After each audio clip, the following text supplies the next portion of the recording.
আমি কাউকে কোনো উত্তর দিই না। আমি প্রতিহিংসা, প্রতিশোধ, বদলাতে বিশ্বাস করি না। আমার মনে হয় মানুষকে ভালোবেসে যা উত্তর দেওয়া যায় তার থেকে বড় কোনো উত্তর হয় না। আমি মনে করি ১০০%-এর মধ্যে ৯৯% শ্যামপুরবাসী এবং আমাদের বিজেপি কর্মীদের লড়াইয়ের জয়।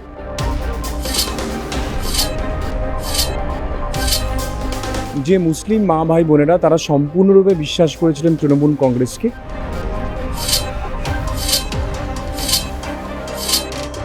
তিনি প্রচারেতে বলেছিলেন যে হিরণের কেরিয়ার তো শেষ, ফিল্মের কেরিয়ার শেষ, রাজনৈতিক কেরিয়ারও শেষ। তারা হেরে গেছেন তার একটাই কারণে, কারণ মানুষ বুঝেছিলেন যে এই বিধায়ক তিনি তো পার্ট টাইম রাজনীতি করেন।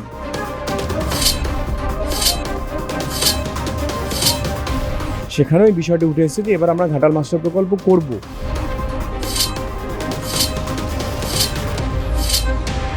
রাজনীতির আঙিনা থেকে শিল্পী, শিল্প, অভিনয় সব যেন বাইরে থাকে। বিধানসভা তার বদল করা হয়েছিল। অনেকেই তারা ভাবছিলেন যে এবার বুঝি হিরণ চট্টোপাধ্যায়কে বেশ খানিকটা টাইট দেওয়া সম্ভব হবে, কিন্তু হিরণ চট্টোপাধ্যায় দেখিয়ে দিয়েছে তিনি যেখানে দাঁড়াবেন সেখানে জয় তার নিশ্চিত। এবং যে কারণে একটা সিনেমার কথা খুব বারবার মনে পড়ে, দিওয়ার, এবং আমরা দেখেছি যে খড়গপুর সদর থেকে একেবারে সরাসরি শ্যামপুরে লড়াইটা কেমন ছিল, এবং এই লড়াইয়ের মাঝে একাধিক কুৎসা ছড়ানোর হয়েছিল যাতে হিরণ চট্টোপাধ্যায়কে কোনোভাবে কুপকাত করা যায়। এটা কীভাবে ব্যাখ্যা করা যাবে? না দেখুন, শ্যামপুর নামেতেই আছে ভগবানের আশীর্বাদ। ভগবান শ্যাম, ভগবান রাম, ভগবান কৃষ্ণ সবই এক। তো সেই জায়গায়, এবং সেটা আমার মামার বাড়ি, আমার জন্মস্থান উলুবেড়িয়ার মাঝখানে দামোদর নদী, উলুবেড়িয়ার শ্যামপুরে। তো নদীর এপারেতে আমার মায়ের জন্ম, যেখান থেকে আমি নির্বাচন লড়লাম, আর এপারেতে আমার জন্ম উলুবেড়িয়া। তো ফলে আমি আমার পার্টির কাছে চিরকৃতজ্ঞ যে তারা আমাকে আমার জন্মভূমি, আমার মায়ের জন্মভূমি, আমার জন্মস্থান, আমার মাটি, আমার রক্তের জায়গায় পাঠিয়ে আমাকে মানুষের আশীর্বাদে বিপুল ভোটে জয়যুক্ত করে আবার বিধানসভাতে পাঠিয়েছেন। এই জয় শ্যামপুরবাসীর জয়।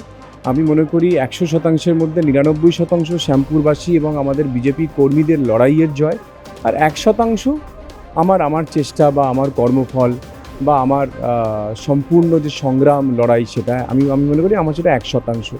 আর বাকি ৯৯%টাই মানুষের আশীর্বাদ, আমাদের বিজেপি কর্মীদের এক অদম্য অক্লান্ত রক্ত এবং ঘাম ঝরিয়ে লড়াইয়ের আজকে ফসল হলো। বিধানসভাতে আমরা ২২,২৬০ ভোটে জিতেছি, যেখানে ৭৯ বছর ধরে শুধু কংগ্রেস জিততেন, এবং ২০০১ থেকে তৃণমূল কংগ্রেস জিতে এসেছিলেন গত ২৫ বছর ধরে। গতবারেও আমাদের ওখানে মাইনাস ছিল ৩২,০০০, এবং এসআইআরেতে কিন্তু এবারে মুসলিমদের সংখ্যা ১২৩৪ মাইনাস হয়েছে। অনলি ১২৩৪ জন এসআইআরে মাইনাস হয়েছিল, আর হিন্দুর সংখ্যা কিন্তু ৮,৫০০-এর উপরে মাইনাস হয়েছে। ফলে অনেকে যারা ভাবছেন যে এসআইআরের কোনো এফেক্ট পড়েছে, এসআইআরতে হিন্দুর মাইনাস হয়েছিল ৮,৫০০, আর মুসলিমরা মাইনাস হয়েছিল মাত্র ১২৩৪-এর কাছাকাছি। কিন্তু মানুষের আশীর্বাদ, মানুষ সিদ্ধান্ত নিয়েছিল এবারে তারা ভারতীয় জনতা পার্টিকে জয়যুক্ত করবেন। সো ৩২,০০০ মাইনাসকে আরও ২২,২৬০ প্লাস ৫৪,০০০ প্লাসে জিতিয়ে আনা, এটা একমাত্র সম্ভব আমাদের শ্যামপুরের সমস্ত হিন্দু মা ভাই বোনেরা ভোট দিয়েছিলেন। মুসলিমরা ভোট দেননি, তারা একত্রিতভাবে তৃণমূল কংগ্রেসে ভোট দিয়েছিলেন। আমি এক একটা বুথে একটা, কোথাও ০, কোথাও ৩টে, কোথাও ৪টে, হাইয়েস্ট একটা বুথে ভোট পেয়েছি ১৯টা। সব মিলিয়ে মনে হয় টোটাল ৯০টার কাছাকাছি পুরো বিধানসভাতে, শ্যামপুর বিধানসভাতে ৯০টার কাছাকাছি হয়তো মুসলিমদের ভোট পেয়েছি। অতএব এতে সম্পূর্ণ একটা স্বীকৃত সত্য যে মুসলিম মা ভাই বোনেরা তারা সম্পূর্ণরূপে বিশ্বাস করেছিলেন তৃণমূল কংগ্রেসকে। যেটা আগে ভাগ হতো শ্যামপুরেতে, যে কংগ্রেস ভোট পেত, সিপিআইএম ভোট পেত, এবারে কিন্তু সেটা হয়নি। এবারে তারা ৯৫%-ই তারা তৃণমূল কংগ্রেসকে ভোট দিয়েছিলেন। কিন্তু এবারে হিন্দুরা বুঝেছিলেন যে আমাদের পশ্চিমবঙ্গকে বাংলাদেশ যাতে না হয়, বাংলাদেশের যে ভয়ঙ্কর আগ্রাসন, সেইখান থেকে বাঁচাতে গেলে আমাদের এবারে একত্রিত হয়ে ভোটটা দিতে হবে। সেজন্য হিন্দুরা এবারে, হিন্দু মা ভাই বোনেরা তারা আঁচলকে উজাড় করে ভোট দিয়েছেন, তারা দুহাত তুলে আশীর্বাদ করেছেন। সেজন্য শ্যামপুরের সমস্ত মানুষকে, আপামর মানুষকে আমি আমার ধন্যবাদ, কৃতজ্ঞতা জানাবো। এবং বারবার যেটা আমি বলি যে এই লড়াইতে আমরা যারা প্রার্থী, আমাদের সবসময় ১% অবদান থাকে, বাকি ৯৯% কিন্তু বিজেপি কর্মী এবং মানুষের অবদান। রাজনৈতিক লড়াই তো হিরণ চট্টোপাধ্যায়ের ছিলই, কিন্তু সেই রাজনৈতিক লড়াইটা ময়দানে হোক, 1:1 ফেস করে লড়াই করা যায়, কিন্তু যেভাবে কুৎসা রটিয়ে যেখানে ড্যামেজ করার চেষ্টা করেছিল, সেই মানুষগুলোকে আজকে তো জবাব দিতেই হবে হিরণ চট্টোপাধ্যায়কে। কারণ তারা চেয়েছিল মনে প্রাণে যে এইভাবে ড্যামেজ করে হিরণকে দমিয়ে দেওয়া যেতে পারে। কিন্তু হিরণ চট্টোপাধ্যায় দেখিয়ে দিয়েছে ব্যক্তি জীবন রাজনৈতিক জীবন দুটোই আলাদা জিনিস, তাদেরকে একটা তো বার্তা দিতেই হবে। না দেখুন, আমি প্রথম থেকে এই বিষয়েতে কখনো বলিনি, কারণ যে বিষয় হাইকোর্টের বিচারাধীন থাকে, মহামান্য হাইকোর্টের বিচারপতি যখন কোনো বিষয় বিচার করেন, আমরা যেটা ভারতবর্ষের as per constitution, as per সংবিধান যেটা আমরা মেনে চলি, সেখানে সেই বিষয়ে আমাদের কোনো কথা বলা বা কোনো মন্তব্য করা উচিত নয়। সেই জন্য সমস্ত সাংবাদিক বন্ধুরাও, আপনারাও যারা সম্পূর্ণভাবে আমাকে এই ব্যাপারে সমর্থন করেছেন এবং আপনারাও এই বিষয়ে আমাকে বিব্রত করেননি, কারণ যখন ব্যাপারটি পুরোপুরি মহামান্য হাইকোর্টে গেছে, কিছু কিছু সাংবাদিক তারা চেষ্টা করেছেন। আমি মনে করি দেখুন, হয়তো তাদের কোথাও হয়তো গিয়ে মনে হয়েছে হিরণকে আমরা চেষ্টা করে দেখি না যদি হারাতে পারি। কিছু সাংবাদিক তারা শ্যামপুরেতেও গেছেন, শ্যামপুরেতে গিয়েও আমাকে চেষ্টা করেছেন বিব্রত করার, যাদেরকে আমি আগে বন্ধু ভাবতাম তারাও করেছেন। তো সময় আমার মনে হয় উত্তর দেয়। সময় সবচাইতে বড় আপনার উত্তর। আজকে মানুষের আশীর্বাদ, মানুষের ভালোবাসা, মানুষের স্নেহ, এর থেকে বড় জিনিস কেউ হতে পারে না। এবং চলচ্চিত্র জগতে আপনারা দেখেছেন যে আমার বন্ধু স্থানীয় অভিনেতা, তিনি প্রচারেতে বলেছিলেন যে হিরণের কেরিয়ার তো শেষ, ফিল্মের কেরিয়ার শেষ, রাজনৈতিক কেরিয়ারও শেষ, কিন্তু মানুষ যদি কাউকে আশীর্বাদ করেন, আমি যেটা বারবার আপনাদের সবাইকে বলেছি, মানুষ যদি কাউকে আশীর্বাদ করেন, তার থেকে বড় জিনিস, তার থেকে বড় শক্তি পৃথিবীতে কিচ্ছু নেই। এবং এই দীর্ঘদিনে এই টালিগঞ্জে যে অস্থিরতা, আজকে হিরণ চট্টোপাধ্যায়, রুদ্রনীল ঘোষের মতো যারা এই টলিপাড়া থেকে কাজ হারিয়েছেন, অনেকে যারা কাজ করতে পারছিলেন না, এবং দীর্ঘ জটিলতা, এবং বিশ্বাস ব্রাদার্স, তারাই মূলত টালিগঞ্জটাকে নিজেদের একেবারে কবজার মধ্যে দখল করে রেখেছিল। আজকে তো সেই মেঘটা কেটে গিয়েছে। আজকে কলা কুশলী যা অভিনেতা, আপনাদের মতো অভিনেতা যারা রয়েছে, দীর্ঘদিন কাজ করতে পারছিলেন না, আজকে টলিপাড়া সেই জট, সেই অন্ধকারটাকে কাটবে। দেখুন, আমি একটাভাবে স্পষ্ট করতে চাই যে অভিনয়ে যারা কাজ করেন, সেটা যেমন 24/7 জব, যেমন আপনি সাংবাদিকতা করেন সেটাও 24/7 জব, তিনি রাজনীতিটা কিন্তু 24/7 দায়িত্ব। ফলে যারা রাজনীতি করবেন তারা যদি শুটিং করতে করতে বলেন, আচ্ছা আমি না একটু শুটিংয়ে ব্যস্ত আছি, হ্যাঁ এখন ফোন করো না, ডিরেক্টর আমাকে বকবেন। আপনি দেখেছেন যে আমার পশ্চিম মেদিনীপুরের সাংসদ হওয়ার পরে কোনো সাংবাদিক তাকে ফোন করে বলছেন যে ওইখানে তো বিরাট সমস্যা হচ্ছে, আপনার সঙ্গে কথা বলতে পারি? উনি বলছেন না আমি এখন শুটিংয়ে ব্যস্ত আছি, হ্যাঁ ডিরেক্টর বকবেন, আপনি ফোন করবেন না, পরে কথা বলবো।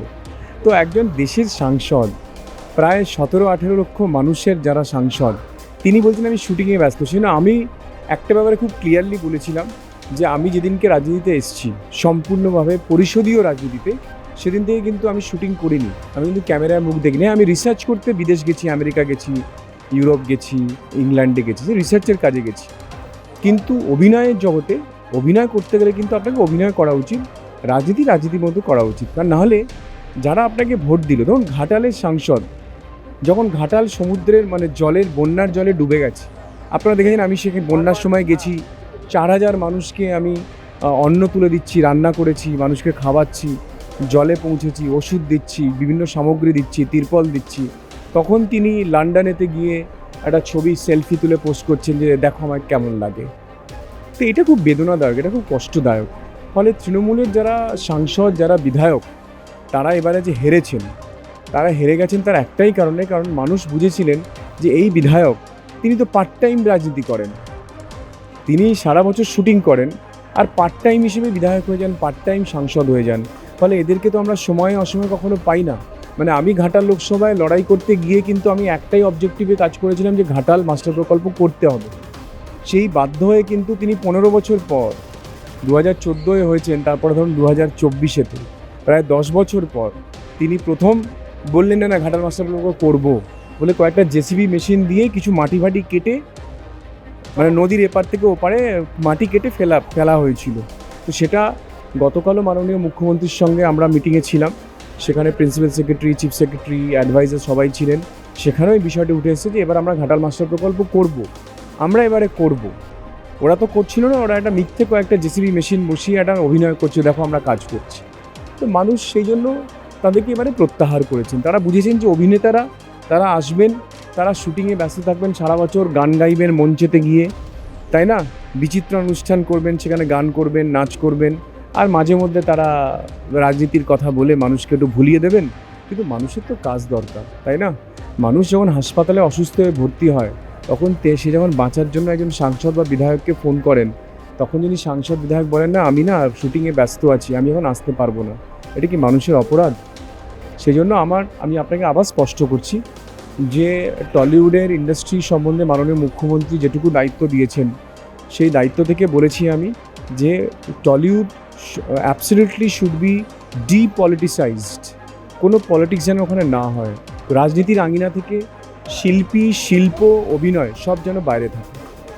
প্রত্যেকের কাজ করুক ভয়হীনভাবে, নির্ভয়ে, একদম সাহসের সঙ্গে নিয়ে, একদম স্বাধীনভাবে। আপনারাও সাংবাদিকরা, আপনারাও নির্ভয়ে সাংবাদিকতা করুন। আমি যখন ভুল করব আমাকে এসে আঙুল তুলে বলবেন যে হিরণ তুমি এই জিনিসটা ভুল করছো। আমরা দেখেছি আপনাকে ঘাটালে যখন আপনি লোকসভায় দাঁড়িয়েছিলেন, আপনাকে সেখানেও কিন্তু একটা কোথাও একটা ফাঁসিয়ে দেওয়ার একটা চক্রান্ত করা হয়েছিল, সেই রাতের কথা আমরা জানি।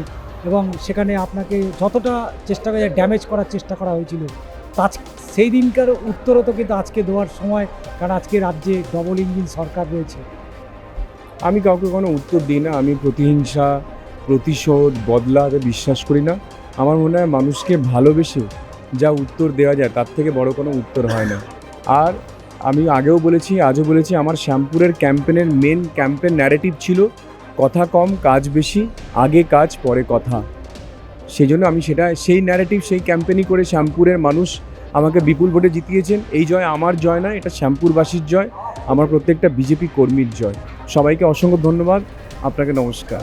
আর অবশ্যই আমাদের আগামী দিনের শুভেচ্ছা রইল হিরণ চট্টোপাধ্যায়কে, এবং যেভাবে তিনি নির্বাচনে লড়াই করেছেন, সেই লড়াইয়ে আজকে জয় তিনি ছিনিয়ে নিয়ে এসছেন। তবে ঘাটাল মাস্টার প্ল্যান তার যে মাথায় চিরতরের জন্য বসে গিয়েছিল, সেটাও কিন্তু আরও একবার তিনি স্পষ্ট করলেন। তবে তিনি তার সাথে সাথে একজন অভিনেতাকেও জানিয়ে দিলেন, বিধায়ক সাংসদ হলেই জনগণের দায়িত্ব তিনি কখনোই এড়িয়ে যেতে পারেন না। চিত্র সাংবাদিক কৃষ্ণেন্দু মজুমদারের সাথে ষষ্ঠী চট্টোপাধ্যায়, আর প্লাস নিউজ।